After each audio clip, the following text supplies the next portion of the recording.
Swadi, la semaine de la Nouvelle Langue Lao 2560. Merci de nous rejoindre pour cette édition en français de la TNL. Nous sommes mercredi le 12 avril 2017. Commençons tout de suite par une remise du diplôme de docteur honoris causa au Premier ministre Thongloun Sisoulith. L'Université de Khon Kaen de la Thaïlande a organisé le 11 avril 2017 au bureau gouvernemental la cérémonie de remise du diplôme de docteur honoris causa au Premier ministre Thongloun Sisoulith en présence du recteur de cette université, M. Kittisai Tainasilisai, des ministres et des hauts fonctionnaires concernés. M. Thongloun Sisoulith a mis en exergue la relation de bon voisinage entre le Laos et la Thaïlande, cultivée par les deux gouvernements et les générations de dirigeants qui leur ont succédé. À cette occasion, M. Thongloun Sisoulith a exprimé ses remerciements au président, au personnel et professeurs de l'Université de Khon Kaen pour cette distinction. Vientiane Ho Chi Minh Ville, renforcement de la coopération bilatérale. Madame Pania Thoto, membre du bureau politique du comité central du parti et présidente de l'Assemblée nationale, a reçu le 11 avril à Vientiane Madame Vo Thi Yung, secrétaire adjoint du comité central du parti de Ho Chi Minh Ville et sa délégation en visite au Laos. Madame Vo Thi Yung a remercié la présidente de l'Assemblée nationale pour l'accueil chaleureux et a affirmé de continuer à renforcer la coopération dans divers domaines dans l'avenir. Une meilleure croissance économique du Laos en 2017 et 2018. L'année dernière, l'investissement dans la capitale Vientiane a atteint plus de 36,9 milliards de kip, soit 4,48 milliards de dollars, principalement dans la production commerciale et des projets de sécurité alimentaire systématique. Le produit intérieur brut PIB a augmenté de 10,9% avec le revenu moyen par habitant de 4 700 $, a informé le maire de Vientiane, Silavonkut Paitoun, à la session plénière du conseil exécutif du parti Vientiane, récemment en présence du Premier ministre Thongloun Sisoulith.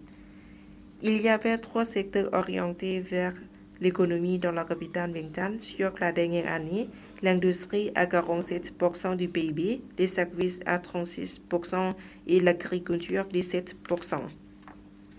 Ces secteurs de l'économie de Vientiane ont été en croissance constante. La capitale a recueilli plus d'1 milliard de kip des impôts pour le budget de l'État. L'année dernière, Vientiane a produit 341 150 tonnes de riz, 7 000 tonnes de maïs et 4 300 tonnes de légumes biologiques. D'autre part, la capitale veille également sur le côté socio-culturel en créant 11 211 familles culturelles en coïncidence avec la restauration du musée Hopakeo et du stupa de That Luang. Elle a veillé au bien-être des fonctionnaires à la retraite en vertu du décret du Premier ministre ainsi qu'au travail pour résoudre le problème des mendiants. Vientiane a également favorisé le secteur du tourisme et a attiré plus de 1,5 million de touristes l'an dernier. 5 interdictions doivent être strictement appliquées lors du Nouvel An Lao. La semaine dernière, le gouvernement a publié 5 interdictions publiques pour la célébration du Nouvel An Lao dans un effort pour maintenir l'ordre social, de promouvoir et de préserver les traditions et la culture lao. Tout d'abord, les bureaux de l'État et le grand public à l'échelle nationale ont été invités à organiser une fête de fin d'année de 1560, conformément à la culture traditionnelle de longue date du Laos et de la politique du gouvernement tout au long de la célébration de 5 jours, du 13 au 17 avril. En second lieu, les célébrations doivent refléter la préservation des bonnes coutumes, y compris les parties, les cérémonies de basi au sein des familles ou l'eau pour la bénédiction, en s'arrosant mutuellement et en versant de l'eau de parfum sur les statues du Bouddha dans les temples. Le congé de 5 jours pour la célébration cette année est plus long que d'habitude, avec 2 jours pour compenser le week-end. Le jeu d'eau en public pendant les 3 jours de Pi Mai Lao, du 14 au 16 avril, sera autorisé de 9h à 18h. Enfin, tous les habitants de Vientiane ont été invités à suivre strictement 4 interdictions: conduire en état d'ivresse, lancer des objets solides, des eaux usées et de l'eau colorée sur les passagers, entrer dans les temples et les espaces publics avec des vêtements étriqués, blocage de la circulation et jouer la musique forte en dehors des heures autorisées.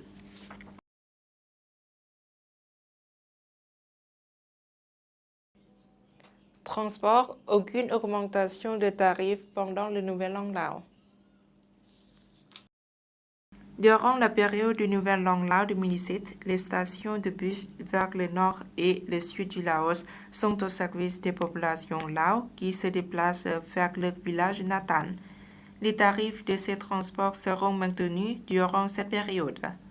Aucune augmentation ne devra être appliquée.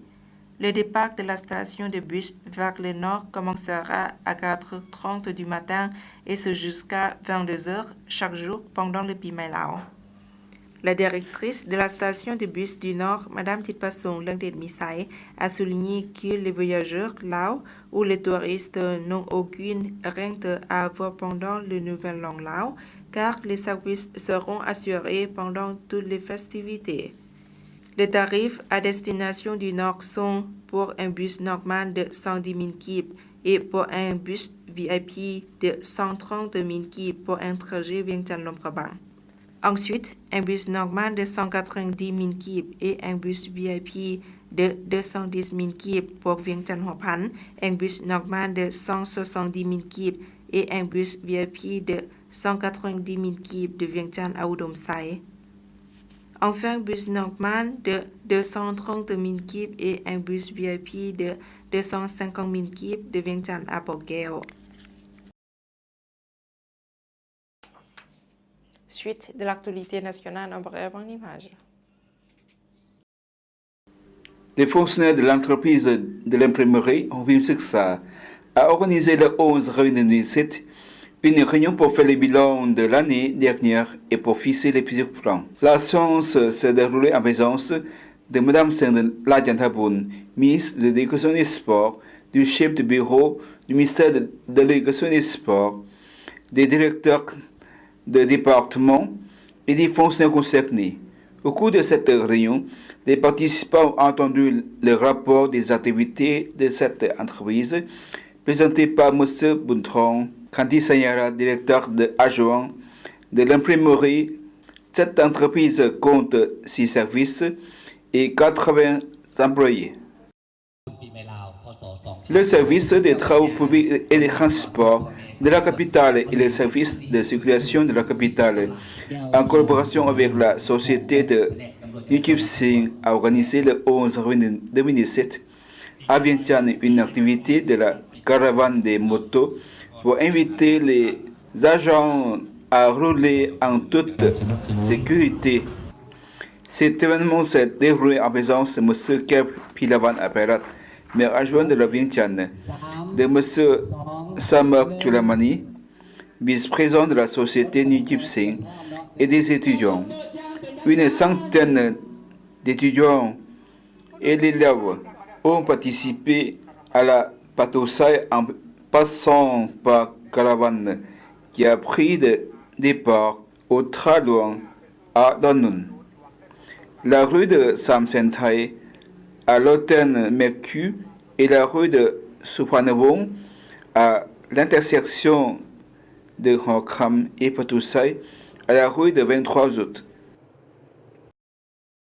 À l'occasion du 62e anniversaire de la jeunesse populaire traditionnelle Lao, le jeune comité de propagande et de formation du 132 parti a organisé le 11 avril 2007 une conférence pour marquer cet événement.